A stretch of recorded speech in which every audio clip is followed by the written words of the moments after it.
Attention, you're listening to The Todd Huff Show, America's home for conservative, not bitter talk and education. Be advised, the content of this program has been documented to prevent and even cure liberalism, and listening may cause you to lean to the right.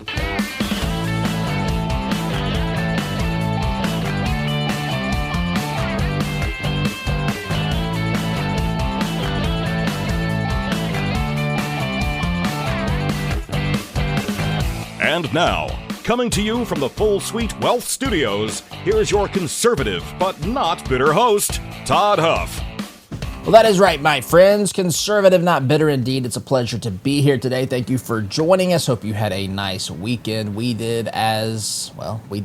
I'm assuming you did. But it's good to be back here as always. You'll know last week I just returned on Friday. We had been out of town and just returned for Friday. So back at it, behind the microphone here today, and it is a pleasure to be here. I want to talk about James Comey's indictment today. That's what I want to get to on today's program. A lot of things I want to get to regarding this. And I think at its core, what we want to discuss here is the difference. Well, I guess two things that I think... there's two sources of pressure. Number one, you don't want to politicize something and go after your political opponents for unjustified or political causes. At the same time, you don't want to have one side or one group of people be able to act without any sort of regard for the law, and then once they no longer have the ability to do so, to not be held accountable. And so that's the question that we want to get into today. Where's that line? How do we address this? And we're going to do our best today, my friends. Again, it's good to be back here. Program brought to you in part by our friends at 4-8 Financial. Friends, think about this for just a moment. Our investments, they're like seeds that we plant. You know this. They grow, they multiply, but are they bearing the type of fruit that we want? At 4-8 Financial, they believe your money should reflect your values. They specialize in wealth management and biblically responsible investing, screening out companies that do not align with your faith. It's all part of what they call their purpose-centered financial planning, helping you live a life of meaning and purpose. Want to see if your current investments align with your values or to what degree that they do? All you have to do is visit 48financial.com/Todd.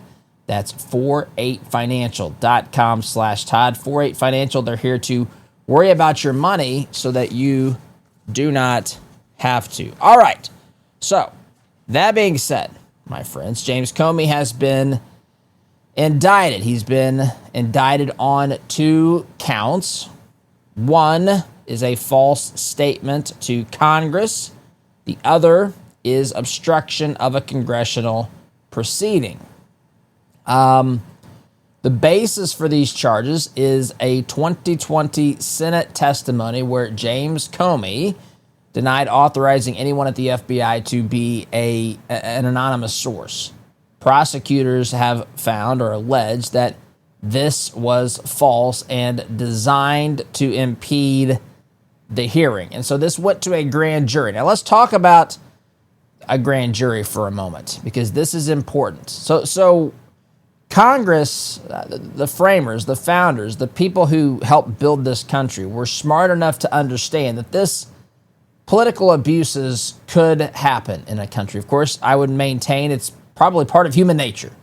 So whenever someone is in political power, they might have an inclination to go after those with whom they disagree, because if you can criminalize disagreement, or if you can effectively turn into criminals those who disagree with you, then the ability to win political fights in your country becomes easier, especially if you can completely outlaw those. That is an atrocious way to behave in a free society. We don't want this. We don't want every 4 years or every election cycle there to be a different cast of characters that are targeted by our government, by the federal government, by any government really, but we're talking here specifically about the federal government. And that's a terrible thing. And so that's one of the reasons why, one of the many reasons why we have a jury of our peers.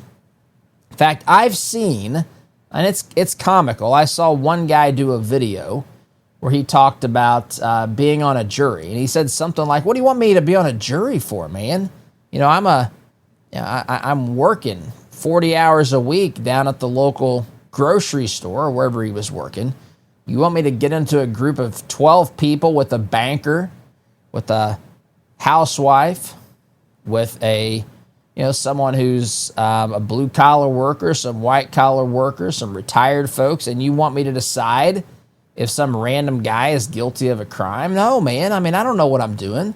This is how some people think. Now, I know, I want to be clear. We're talking about a grand jury, which is different than a trial jury, but there's similarities as well. And so, but the idea is that you don't want people embedded in our government. You don't want people who are on the government payroll to be making decisions about whether or not the people in our society are guilty of creating or breaking the law. Because what happens is, you can see you have a recipe for disaster. If everybody involved, the prosecutor, the judge, the jury, if they're all getting their paychecks from effectively the same pot, then recipe for disaster can happen. And so the idea is again, we're talking here about trial juries, not grand juries, but again, there's a common thread here because I know a lot of people, a lot of younger people think this should, just find the professionals, hire a group of people, train them on how to be a juror, put them on the payroll, make that be their job, and they can go from trial to trial, determine who's guilty, who's not guilty, all that. But that's not what the founders envisioned, nor do I think that that's what we should have. We should have a trial of our peers is a wonderful thing. And what it does is, it basically is one of the many safeguards that we have against government overreach. And so the government comes and makes the charges. And this, again, in this case, I don't want to conflate these things. I'm just talking about the thinking and the ideas behind it, and we'll get into a grand jury specifically. But the government makes the case. The government makes the claim. This person broke the law. They did this, and we're going to prove it in a court of law. They take it to a judge who's also a part of the government, right? He or she is part of the judicial branch. That person presides over the case, tries to make sure that the Constitution, that statutes are fairly applied to the defendant, that rules are followed, that there's discovery, that the entire process, that evidence that's not allowed to be admitted is not admitted. I shared when I was on a jury, there was a portion of time where I wasn't sure if we were going to get dismissed or if it was going to be a mistrial, because the prosecution, when playing back a video of an interview they had with the defendant, they were supposed to delete all verbiage, all reference to I think it was Narcan, I believe it was, or maybe it was to a specific drug, but Narcan, of course, is to help you if you have an overdose of a drug. But nonetheless, whatever the term was supposed to be washed from all, it was supposed to be bleeped out and taken out of transcripts and so forth, but the prosecution overlooked an instance, and it was actually in the video. They didn't edit that part out. They didn't bleep it out. And so we heard this. The defense attorney immediately objected. They convened a meeting at the judge's bench. The judge said this is going to take some discussion. He dismissed us for an early lunch, a long lunch, and they hashed it out. Turns out we simply were given instructions. The judge did not declare a mistrial. He was simply said, look, I'm going to instruct them to not consider what they heard in their final decision, but to take in the other facts of the case, and we can continue moving forward in this particular in this trial. And so the reason is because you want people there who are. It's a type of safeguard. It's a type of safeguard that says, we want to follow the law. The jury wants to follow the law. But we also want to make sure that the prosecution and that the judge and all the people involved in this have done the right things, have provided enough evidence whereby we can say this person is guilty. So it's a built-in safeguard. Now, that's for a trial a trial jury. Now, for a grand jury, grand juries are a little bit different. It's a preceding step. And so what happens is a prosecutor will convene a grand jury and they will present evidence. These people are regular people. It's 23 members in federal grand juries are typically, from what I understand, is the typical size. And this is the same pool of people that you would have for criminal, or I should say for trial juries. And so the prosecution presents evidence to these members of the grand jury, and they need 12 of the 23 to vote to what's called a true bill. And if it's a true bill, then it will the person is indicted. This will move forward into the criminal process. They're not deciding the guilt or innocence or guilt or not guilty verdict of the person. They're deciding probable cause. Again, these are all things that are established in determining whether or not a person is actually, at the end of the process, guilty, but whether the process simply moves to the next step. And so this grand jury said, by the way, they were given 3 particular charges to consider. One of them, they said that there was not enough evidence to establish probable cause. The other 2 that they did. And so now this moves forward. There's an indictment, and we'll see what happens next. If this, how far this goes, this could be stopped at any part of the process, but this could go to, who knows? I'm not making any predictions or projections, but this is done in secret. The defense isn't present. This is just kind of a checkpoint whereby there are people in the, I suppose, the local non-government community who will have an input as to whether or not there's probable cause in bringing charges against an individual. And again, on 2 of these 3 charges, they said yes as it pertains to James Comey. Now, the standard is less. Now, when you go to trial, there's a term that you have probably heard. I know that those of you, unless you're new and you're just getting your feet wet into politics and haven't discussed these things or didn't pay attention in high school, government, civics, whatever you might have had, you're familiar with some of these terms. But once you get into a criminal trial situation, there's a thing that says, there's a standard that basically says beyond reasonable doubt, right? So the idea here is to say, once you get to the trial, you're determining someone's criminal guilt or not guiltiness.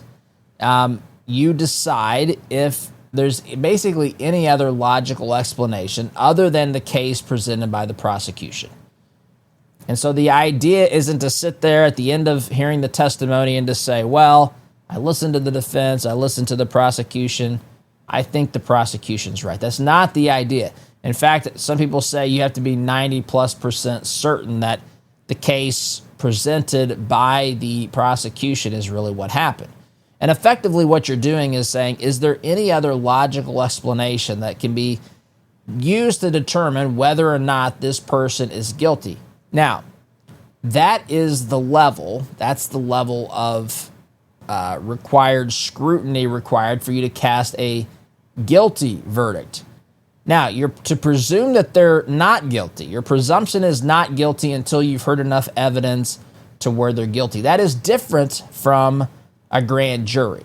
A grand jury does not have that same level of requirement upon them as to whether or not they move something into, in this particular case, decide that there is probable cause. This is a different situation. Again, the defense is not present. This is just the prosecution presenting the evidence to the grand jury. The grand jury basically says, we think you got enough here to establish probable cause. You can move these charges to the indictment stage, or you don't have them, and we can't recommend that you do that. So this has simply gone through that particular stage right now. Now, you may have heard people say things like a grand jury could indict a ham sandwich, and there's some truth in that. And this, because the standard is lower, they're not hearing arguments from the defense and so forth. It's just one-sided. Here's what I've got. Is there enough evidence to proceed with this? That's where we are. Comey, as I've said, has been indicted on 2 counts. A third was rejected, showing that the grand jury had some hesitation somewhere in what they were shown. Okay, now, the charges that were filed against Comey have a 5-year statute of limitations, not statute of limitations, as Cosmo Kramer would have told you if you were a Seinfeld fan. And we're approaching that period of time to where he would have been ineligible to even be indicted, but they've gotten this underneath that particular time frame and window. The potential penalty for this includes up to 5 years per count, 5 years in prison per count. And so I want to talk about this today. I want to talk about the dangers of politicizing, weaponizing our government to go after our political adversaries. But I also want to talk about the dangers of allowing people to hide behind that, allow them to basically do whatever they want without repercussion. That is dangerous as well in a free society. So we'll continue this conversation in a moment. Friends, are you tired of spending your hard-earned money at businesses that turn around and support leftist causes? I know that I am. I've had enough of this. You've heard me talk about the 7 pillars of propaganda that the left uses to press their absolutely morally bankrupt ideology upon the American people. One of those pillars, one of those areas of our society they do this in is in woke business. And they use this sometimes subtly and sometimes with a very heavy hand. But this is why we created Freedom Marketplace. Freedom Marketplace is a free searchable directory of businesses that share your conservative values. Businesses that have vowed not to support leftist candidates, not to support leftist causes. In fact, if they do, they will be booted from said directory. I've never had this happen, but we absolutely and positively will boot people who violate the terms of being listed at freedommarketplace.net, excuse me. So no login is required. You think you can, but that's not necessary. This isn't about anything other than providing you with people, with businesses that are patriotic, pushing in the same direction you are. Check it out, freedommarketplace.net. That's freedommarketplace.net, liberty and business for all. All right, so it's pretty clear, if you thought about this for 5 seconds, that you don't want a country, a society, a government where you have one group that's in power who's making it a crime, basically, to be in the political opposition. That is not what we want. That is not a free society. That is not an admirable way to live. That does not help us get to truth. That creates an air of fear. It silences people who are afraid of getting caught up in, the political crossfire. It silences people, or it threatens to silence people who simply have different ideas. We don't want that. However, on the other side of the equation, you absolutely cannot have a group of people, a group of individuals, or just an individual who thinks he or she can do whatever they want when they are in political power, because they will then, when they're out of political power, say to you, you can't target me because I'm your political opposition. You see, context matters. Again, that's why I went through this thing with the grand jury. This wasn't just like the Department of Justice came along and said, we're going to arbitrarily charge James Comey for what he is alleged to have done in the past, nearly 5 years ago. We're going to take this to a grand jury. Again, that's why these processes exist. Now, it doesn't mean that those cannot be abused. I would maintain that these things were abused against President Trump. In fact, I want to go through some of the things, how the left has weaponized the government against Trump. There's a pattern of abuse here that we can see. And here's the question we have to ask ourselves. Yes, so many things are like riding a bicycle, right? You have to find balance between the two. And you'll hear when the left is on one side of the argument, In this particular case, they are on the side that says we don't want basically Comey to face justice. We want to protect Comey. All you'll hear about is how dangerous it is for the government to seek to get retribution against its political enemies. By the way, I agree with that. That's a terrible thing if the government is seeking retribution. But there's another side of this. There's also, you can tip the bicycle over to the left as Biden did when he was riding his 10-speed or whatever he was riding when he was president, and he tipped over stationary. But you can tip it over both directions. You got to balance it both left and right. You can balance or tip over, I should say, the other direction if you're not properly balanced. And the other direction is when we refuse to hold people to account, when we refuse to enforce the law, when we refuse to go after people who have been actively weaponizing the government to go after their political opposition, their adversaries in prior years. That is the other side of this. And that is why context is king. That is why nuance and context matters. That is why it matters to understand the facts of the situation. James Comey should not be exempt from all criminal prosecutions because he is a political adversary of Donald Trump. Likewise, James Comey should not be targeted for criminal trials and so forth, charges, indictments, simply because he is a political adversary of Trump. These things should not matter. But, my friends, given where we are in this, the dismantling of our society and the way that things are supposed to work, this is the place that we have reached. And so this is the place that we are. So that's the balance. We have to balance between making sure we don't target people simply for being on the other side of the political aisle. I will not stand for that, whether it is someone on our side of the aisle being targeted or someone on the other side. I am, however, a fan of justice, and I don't want to see people use that as a defense that says just because I'm on the other side of the aisle politically from you, I should be able to do whatever I want, whenever I want to do it, and keep you from holding me accountable per the law once you are in political power, the other side. That is equally as bad. Justice needs to be pursued, and that's what I want to talk about here. So in the next segment, we're going to talk about some of the ways the left has weaponized government.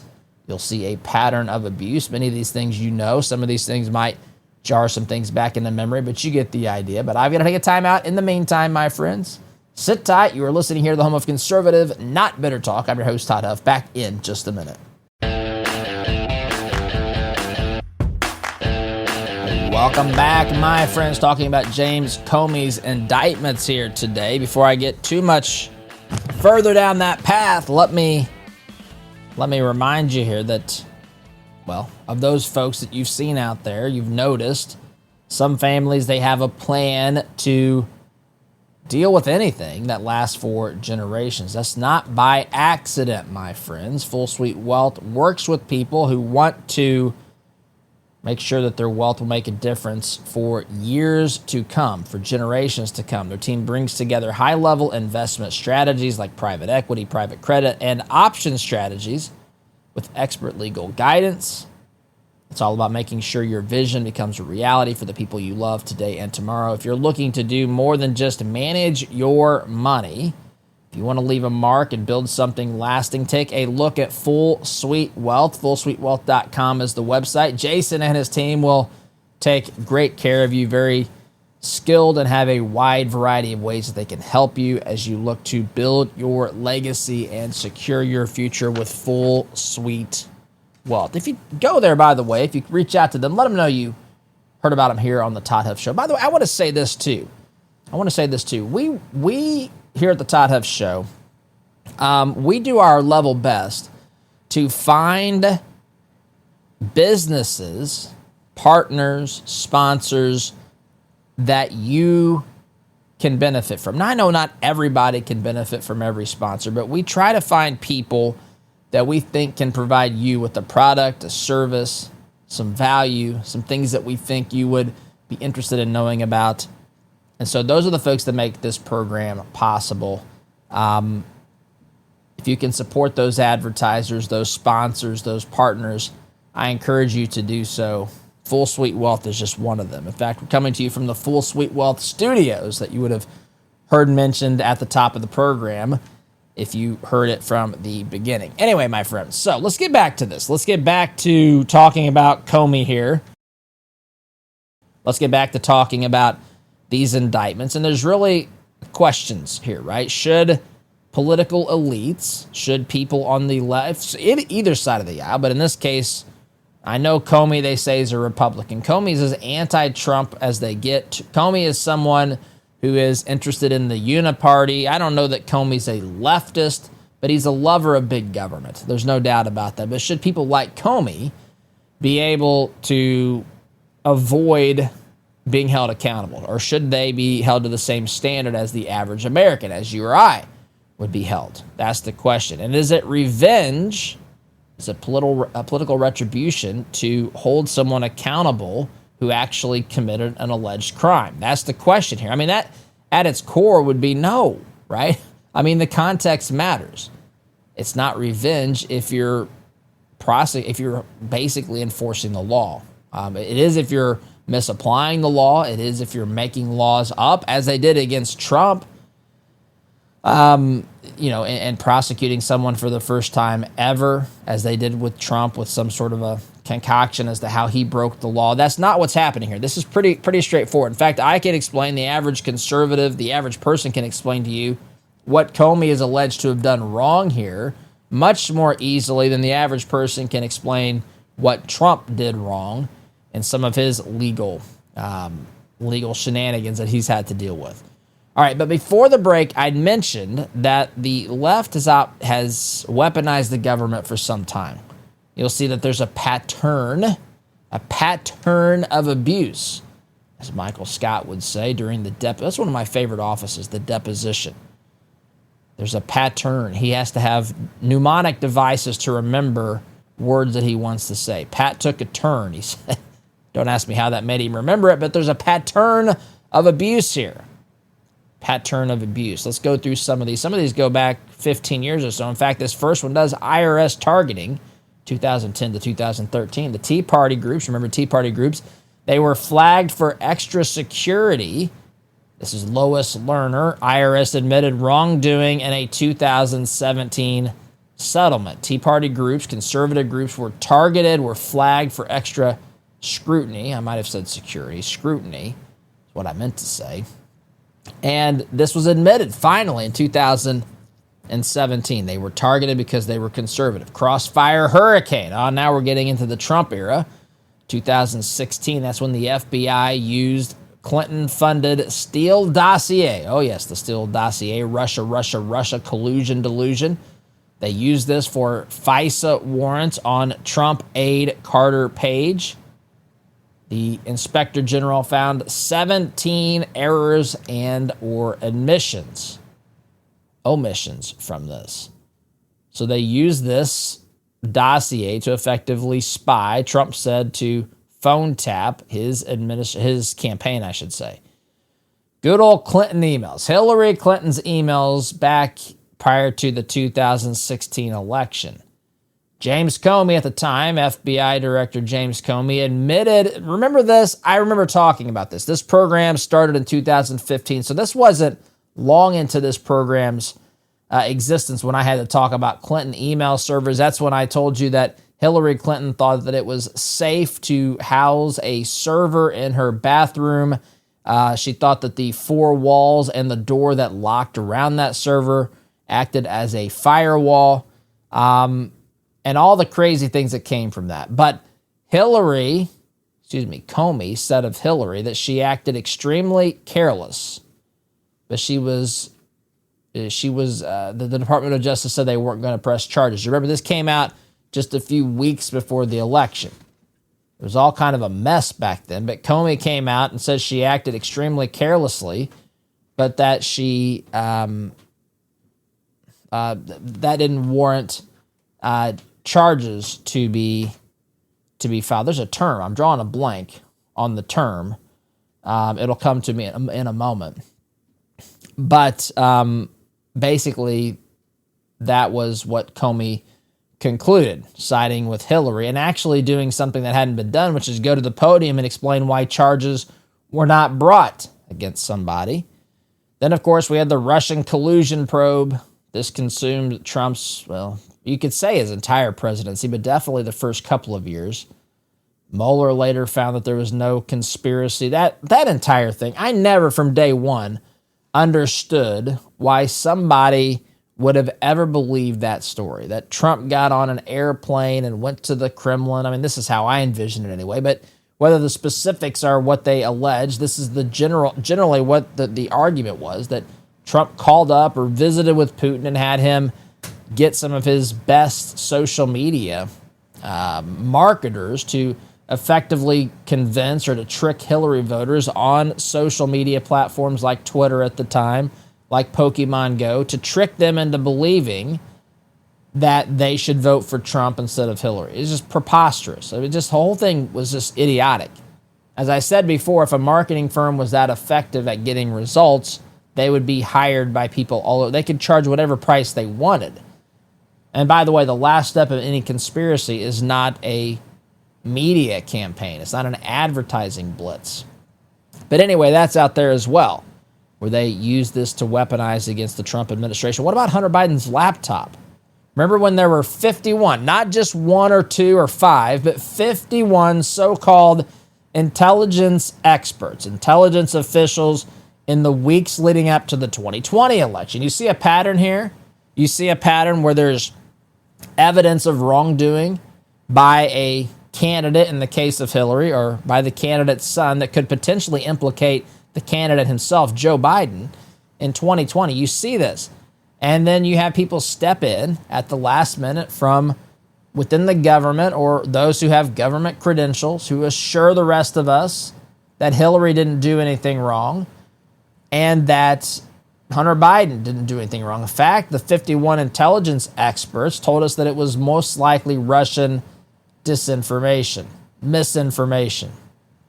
And the FBI warned tech companies before the election, and this is where this information was throttled. It was kept from being shared across these platforms. And a lot of people, even in the wake of the election, came out and said that had they known this, they would have not voted for Joseph Robinette bribery. I remember telling you behind this microphone in 2020 or maybe 2012, it was 2020 because before the election, I remember saying this little old guy with a microphone, talk radio show, podcast, knows more apparently than 51 intelligence professionals, the so-called experts. By the way, if you ever want to know why people like me are skeptical of trusting the experts, look no further than this. Because this is a bunch of bunk. They made it up. They had no reason to say what they were saying. It turns out the Hunter Biden laptop story was absolutely true, and here we are. Here we are now dealing with some of the repercussions of this, and again, part of those repercussions, and excuse me, by the way, I've got a bit of a sinus infection. This happens to me every fall. I'm trying every trick I can to prevent this, so you might hear some coughing or the voice changing.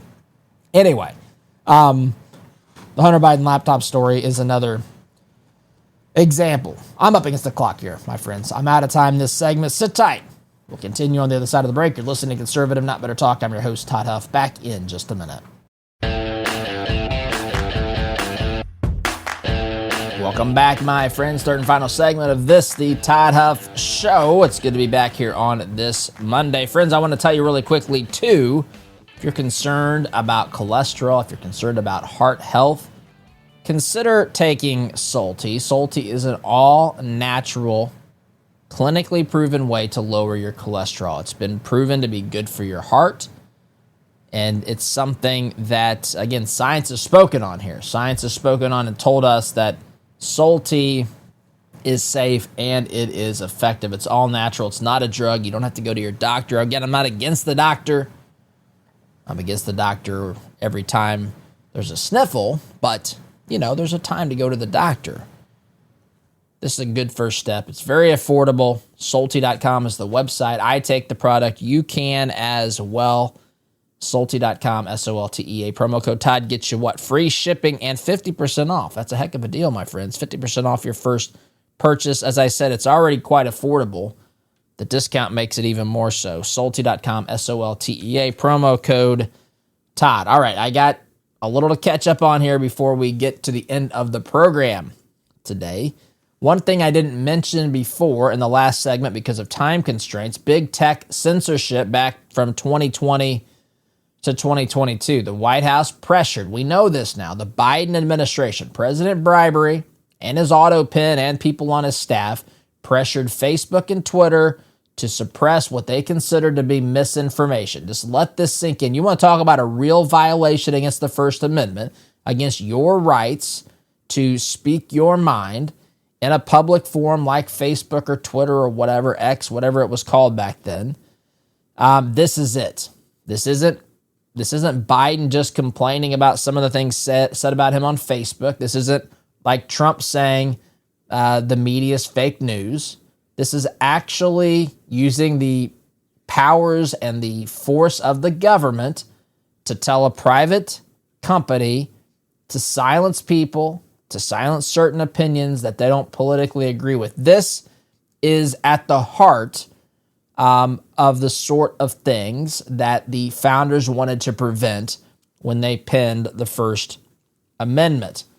Missouri versus Biden court case flagged potential First Amendment violations. I mean, this is right there for anyone to see. So this is how conservatives, or in particular, how Trump have been targeted by the government. This is how they've been targeted by the weaponization of our government. Now, we don't want to do the same. I know that there are people out there who say, Todd, if they do it, then we should do it as well. I reject that position. I do. I reject that position. I understand the thinking. Todd, if we always play by the rules and they never play by the rules, we're going to have a problem. My friends, if we all decide we're not going to play by the rules, then we're all definitely going to have a problem. We have to fix this problem the right way. We have to be willing to do whatever it takes legally, whatever it takes morally. We have to be, as long as it falls within those lines, it's moral and legal, then we have to be prepared to do that. In fact, on today's Todd Talk, I talked about that very thing. I talked about this concept of redistricting. For those who are resistant to redistricting, in fact, I might make a phone call here in my state. I'm not sure. I've been thinking about it, but I might be calling my representative to tell her that I think we should look into pursuing the redistricting model. I know that is upsets some people, even people on the conservative side. And I understand, but I also understand that we're in the midst of a cold civil war. And I also understand that blue states have already squeezed as much political opportunity as they can from their states, the way that they have districted their states. And now they're telling us no one else can do the same. I reject that. I fully understand blue states can do it. We know Missouri, Texas have both signed into law their new maps. California is proceeding with a map to basically try to counteract what's happened in those two states. But Indiana's a state that could potentially do that as well. There's plenty of others, and there's a lot more territory for Republicans to gain, some seats for Republicans to potentially gain. There's no guarantee in this, right? There's no guarantee in this at all. This is a political exercise. There could be political consequences for doing these things. I'm just saying we have to be prepared and willing to do whatever is moral, legal, and ethical in order to win this fight. There has to be a winner. You can't compromise. You can't compromise, my friends, with the people who are cheering for the death of Charlie Kirk, that are mocking his death. There's no compromise for those. There are compromises that can be made with other people on the left side of the aisle, the liberals and the Democrats, but you cannot compromise with that level of moral depravity that are cheering for the death of people that are in our group. Selective prosecution was had with BLM rioters in 2020. Many charges were dropped quickly. Converse, or I guess compare and contrast that with the way that January 6ers were prosecuted aggressively. By the way, some should have been. but many were held in violation, were denied due process. Where's the concern about that? It's just not there, my friends. Context matters, and it matters a lot. It's wrong to target our opponents just because they're our opponents, but it's also wrong to shield those who are the elites, those who are in the inner circle. Excuse me, the voice is acted up here. Those who are responsible for doing some of these things. Those who are responsible potentially for weaponizing the government, misleading the public, doing all sorts of things, and then suddenly saying they can't be held accountable because they're on the other side of the political aisle. It's wrong to do that as well. True rule of law. It cuts both ways, my friends, even for those who are powerful and connected. I have to go. Have a wonderful day. We'll talk again soon, my friends. SDG.